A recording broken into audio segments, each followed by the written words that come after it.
আমি অনেকবার তওবা করেছি, প্রত্যেকবারই ভঙ্গ হয়েছে, তাহলে কি আমি মুনাফিক হয়ে গেছি? না ভাই, তওবা হওয়ার পর তওবা ভেঙে যাওয়াটা অস্বাভাবিক নয়। আপনারা খুশি হবেন শুনে, আমাদের রব আল্লাহ রাব্বুল আলামিনের একটা গুণবাচক নাম হলো তাওয়াব। কি নাম ভাই?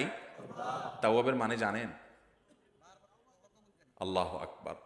রিপিটেডলি, বারবার যিনি বান্দার তওবা কবুল করেন।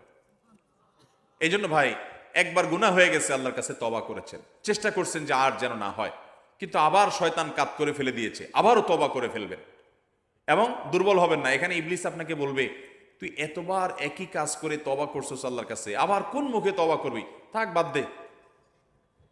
আপনার তওবা থেকে দূরে সরাবে। এটা হলো শয়তানের সবচেয়ে বড় অস্ত্র। কখনো নিরাশ হওয়া যাবে না।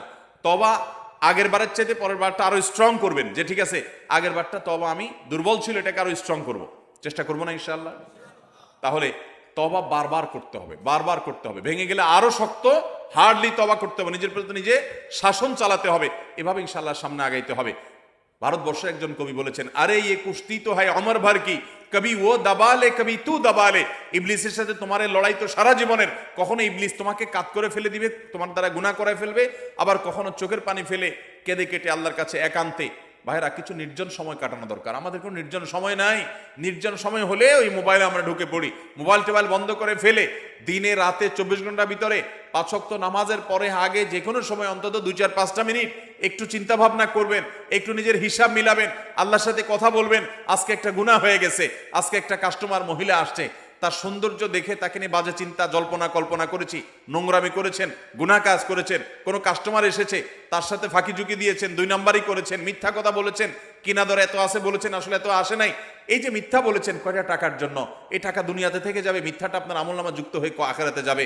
এইসব কথা চিন্তা করে আল্লাহর কাছে চোখের পানি ফেলে একান্তে, আল্লাহ করে ফেলেছি আজকে শয়তানের পালায় পড়ে, আল্লাহ খেয়াল ছিল না, আপনি মাফ করে দেন। মালিক, আপনি মাফ না করলে কিয়ামতের ময়দানের শাস্তি হবে ভয়াবহ। দুনিয়াতে আপনি ছেড়ে দেন, আল্লাহ মাফ করে দেন। মাফ চায়া দুনিয়া থেকে ওইটাকে নিষ্পত্তি করেন, একটু চোখের পানি ফেলেন, সেজদায় পড়ে যান, 2 রাকাত সালাতুত তওবা নামাজ পড়ে আল্লাহর কাছে মাফ চান, এর পরের দিন আরো স্ট্রং করেন। এভাবে আপনি লড়াই চালাতে থাকবেন। আরে এই কুস্তি তো হয় অমর ভর কি, কবি ও দাবালে কবি তু দাবালে। শয়তান গুনাহ কমা আপনার দ্বারা করায়া সে জিতে যাবে, আর আপনি তওবা করে চোখের পানি ফেলে গুনাহ মাফ করিয়ে তারপরে আপনি শয়তানের উপরে জিতে যাবেন।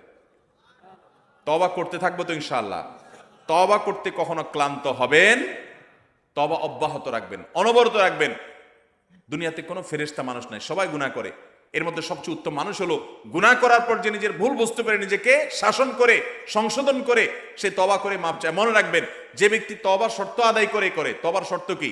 তওবার শর্ত হলো যে কাজটা করেছি গুনার কাজ, এটার জন্য নিজেকে নিজে শাসন করলাম, কেন আমি এত নিকৃষ্ট কাজ করলাম, আল্লাহ আমার প্রতি কত ইহসান করেছেন, কত অনুগ্রহ করেছেন, আমার জীবনে কত বিপদ এসেছে, আল্লাহ উদ্ধার করেছেন, তাহলে আমি কেন গুনার কাজটা করলাম? নিজেকে শাসন করা, ভবিষ্যতে না করার পরিকল্পনা করা, লজ্জিত হয়ে চোখের পানি ফেলে আল্লাহর কাছে মাপ চাওয়া। এই কাজটা যদি আপনি বারবার করেন, আপনি নিশ্চিত থাকতে পারেন আপনার তওবা দিন দিন আস্তে আস্তে স্ট্রং হবে এবং একটা সময় আপনি গুনাহ ছাড়তে পারবেন ইনশাআল্লাহ। এই জন্য তওবা কখনো ছাড়া যাবে, যতবারই তওবা ভাঙুক, তওবা আরো স্ট্রং করে করতে হবে।